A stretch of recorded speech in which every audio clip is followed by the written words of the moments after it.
All right, cool. How you doing? Long time no see. How you doing? What is this, like the third time in a couple weeks? Probably. Like I get around. You're a busy man, and I know I'm gonna stay away from the other projects. Appreciate it. We still get to release that. I think I'm gonna do it like Wednesday or Thursday, so I'm excited about that. Right on. Uh, Ring of Honor, you're the man that runs Ring of Honor, so I'm glad to be talking to you. Death Before Dishonor is coming up Friday night. This is I apologize if I do this all the time, but I'm like a stats guy. I'm like a geography guy. Hmm. I looked up the history you have in Trenton. This is Hmm. your first televised or pay-per-view match in Trenton since you beat Booker T in a steel cage weapons match back at Hard Justice 2008. That sounds about right. I mean, Trenton's an unusual market where it'll catch a big show here and there, but not very often. Yeah. I'm happy because it's a very short drive for me. It's like under 40 minutes. I'm outside of Philadelphia, so I have a nice drive there. I could sleep in my house tonight, and then I go back out for Collision Saturday. So it's a nice Hey, little weekend I got going. a nice little bonus for the summer weekend. Exactly.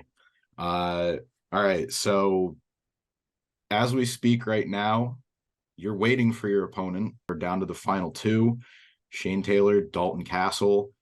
Uh, Thoughts on the match? Like, you're sitting here waiting for it to play out. You're gonna find out who it is on Thursday. Any thoughts on the match? I mean, truth be told, I'll be satisfied with either opponent. I mean, both men, tremendous performers in the ring in their own right. I think Shane Taylor's kind of a guy that's a little bit unsung and is trying to, make his mark and definitely establish himself as a domineering presence in the industry. Maybe trying to do that around me is probably not the best path to that type of distinction, but hey, I gotta give him credit for the call outs. And Dalton Castle, very enigmatic entertainer, very charismatic person, but we'll beat the feathers off that bird. All right. I'm a big fan of Shane Taylor, so I would like to see that match go down. And then, as you said, Dalton Castle, he's got quite the presence about him. He's Mm-hmm. part of that. I'll call it the Sinclair era of Ring of Honor, one of their top names from that era. So it's kind of cool to sort of see, you're the present and the past get to a chance to potentially face off with either one of those guys. I mentioned one of them is, we're going to find out who it is Thursday night. I mean, Yep. everybody's lining up to get a shot at you. Nobody's been able to do it yet. So I I think, mean, a lot of masochists in this world. What can I say? all right. So Ring of Honor, you've represented Mm-hmm. the brand well. Then now, King of Television. I mentioned when we started recording, you're the man who runs Ring of Honor. Somebody else, Stokely, might say they do, but as you pointed out, you run him. Well, I mean, Stokely, he's very much in control. He's doing his best. I just serve as an advisory committee to most of his moves and actions and things that he does when he decides to breathe, eat, go anywhere. So, I mean, that's really kind of the basis of our relationship. And, I'm glad that he trusts me enough to advise him to do the right things. And so far, he has not disappointed. But if he does, I just really hope he's ready for the consequences that could come down from terrible decisions. All right. So you think he's got the message? I absolutely. He has the message deeply ingrained into his head, or it will be his choice, really. So what do you think about him saying you're extorting him? He's been putting out these social media videos. He's so crazy sometimes. Really, he is wild. It's our little language. He's like, stop extorting me, but it's just it's like big brother, little brother. Just little brother just gotta do a little bit more work than big brother, and that's just the nature of things. So yeah, I mean, he always has little funny, cute pet names for things that I do, and extortion is it's one of them. But what can I say? He's a screwball. So are you a big Family Feud fan like he likes to let on? Is that your game show of choice? Absolutely. Very original Family Feud fan.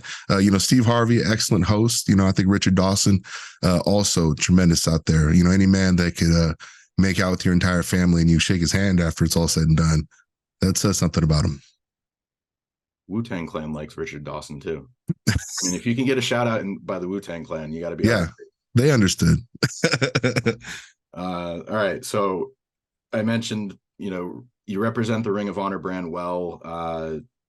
How do you feel like you can, maybe put the spotlight, more of a spotlight on the brand itself? There's a lot of attention, especially this week, going into Blood and Guts, that match tomorrow night. But Ring of Honor has to follow that. How do you feel like, you can sort of elevate the brand with your work, or just the brand in general, especially I being think. bookended by, Blood and Guts on Dynamite and then Collision?